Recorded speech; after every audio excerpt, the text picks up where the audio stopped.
plain scared. Yes. Yeah, I am. I met him 15 years ago. I was told there was nothing left. No reason, no conscience, no understanding, and even the most rudimentary sense of life or death, of good or evil, right or wrong.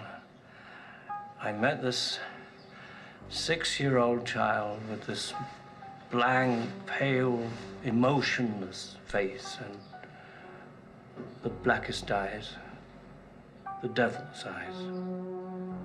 I spent 8 years trying to reach him, and then another 7 trying to keep him locked up, because I realized that what was living behind that boy's eyes was purely and simply evil. Today, on this channel, we're going to do something a little different. We're not going to talk about politics or taxes or economics.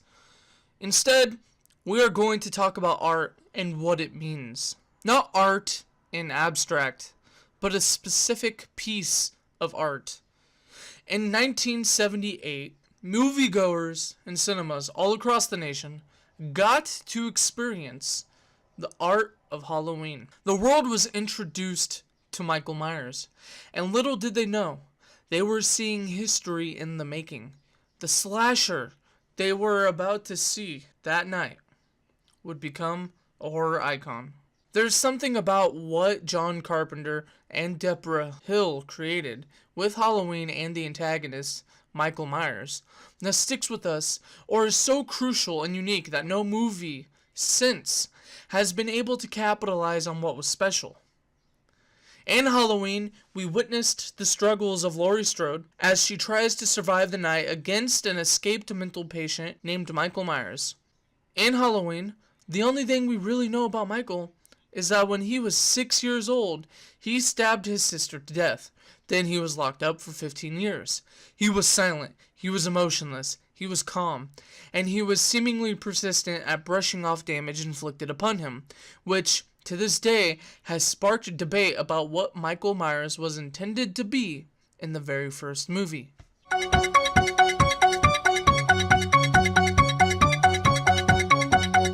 Do you think Michael Myers was just an ordinary human? Or do you think Michael Myers was supernatural from the beginning? Not only that, when you think of Michael Myers, what do you think of? Because of the sequels, you probably think of a little boy who snapped and killed his older sister, then escaped and returned to kill his baby sister. And since then, Michael Myers has returned to kill anyone associated with his family. I like the sequels. My favorite is Halloween 4, The Return of Michael Myers, because it was Michael Myers on steroids. In Halloween 4, Michael returns to kill his sister's daughter, Jamie Lloyd, or in other words, Michael Myers' niece.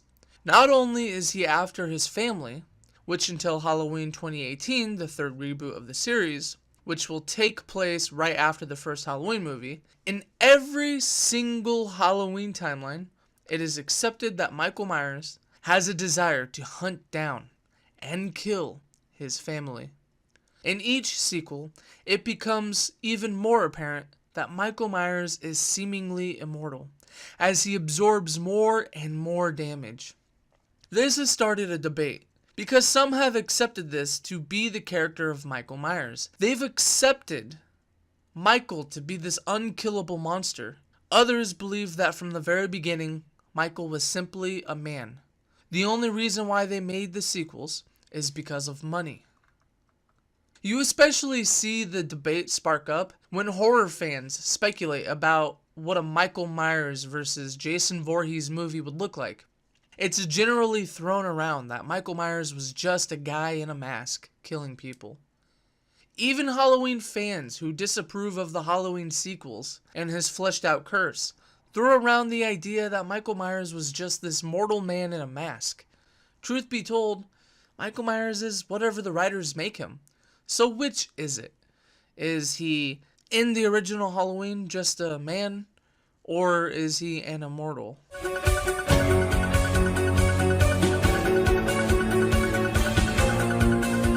In order to answer the question, we must analyze many aspects about the movies. Try to stick with me, as I might venture off the main point. The movie Halloween is about a babysitter being stalked by the boogeyman. That's how John Carpenter, the mastermind behind Halloween, described his movie script when pitching it to producer Mustafa Akkad. I wasn't in this horror films until John Carpenter came to me with this film. And he said, I have a film and low budget, and he said $300,000. I said, $300,000? He said, well, yeah. I said, what's the stories about? He said, it's about a babysitter to be killed by the boogeyman. But what is the boogeyman? Well, if you look up the definition of boogeyman, you get two main concepts of what the word is. The boogeyman is described as an imaginary evil spirit referred to typically frighten children, or a person or a thing that is widely regarded as an object of fear. The concept of the boogeyman is molded by culture, families, stories, and individuals. The boogeyman is faceless. It forms to fit whatever it is being used for, almost like water forming to fit whatever container it is in. In the case of Halloween, in nearly every sequel, Michael Myers is commonly referred to as the boogeyman. What's the boogeyman?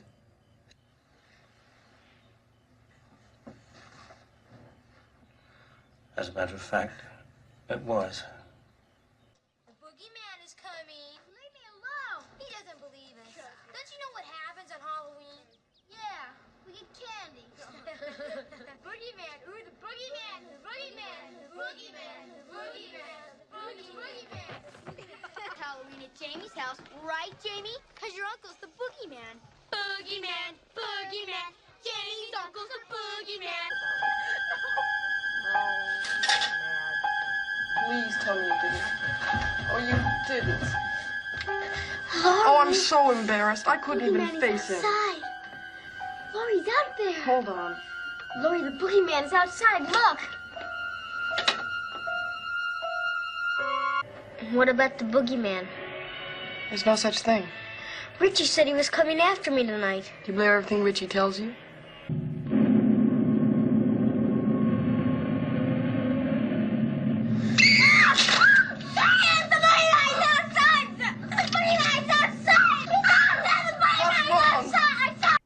I must dive into this to explain what and who Michael Myers is in the first Halloween. We've had attempts in the sequels to flesh out Michael Myers' backstory. Halloween 6, The Curse of Michael Myers, was an attempt to explain him and his immortality. But in Halloween, the film that John Carpenter had always believed should have ended the Michael Myers story, Michael Myers had no rhyme or reason.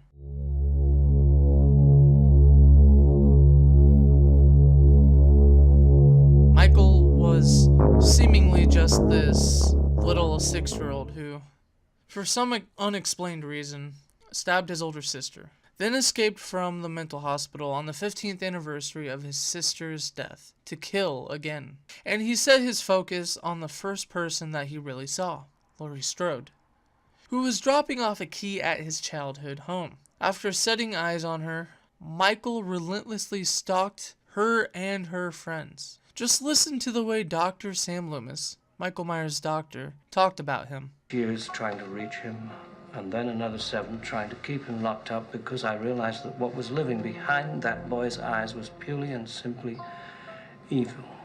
Look at human history. Humanity is filled with evil and irrational fear of evil. We've seen and heard about many instances of humanity doing vile things. Evil will always exist. Evil exists in nature. It exists in every one of us. And even though it exists in every one of us, it exists outside of us. Evil predates humanity. So as long as there is a choice, so as long as there is life and conscience, there is evil. But even though evil predates humanity, as humans, we are able to comprehend evil. And yet, even with this comprehension of evil, we are still able to do evil things. Because even though we can describe evil, we have no solution for it. Even in all of our knowledge, we still do evil things. Evil is unkillable. Evil is everywhere. Evil is manifested throughout many aspects of every single human culture or society on Earth.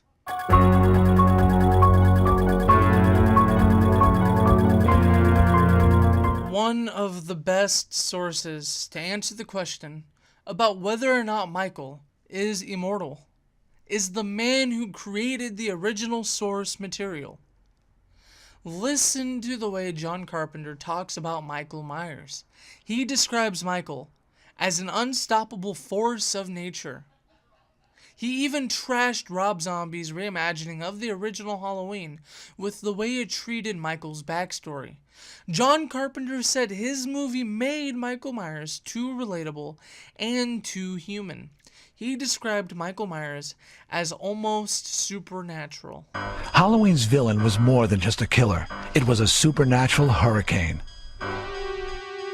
What I thought about doing was not giving the antagonist, Michael Myers, really much of a backstory, but kind of kicking him up into a legendary kind of situation where he's much more like an element of nature. Because I thought that would be more frightening rather than personifying, make him almost a force.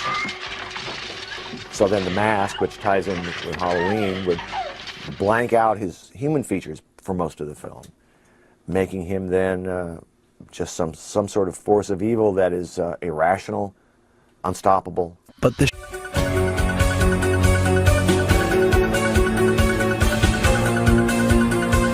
There's something that all the other movies miss. Don't get me wrong, I am a huge fan of Friday the 13th. I also like every slasher horror flick inspired by Halloween. They are all great. But there is something they all miss. I even feel that the sequels of Halloween all miss something.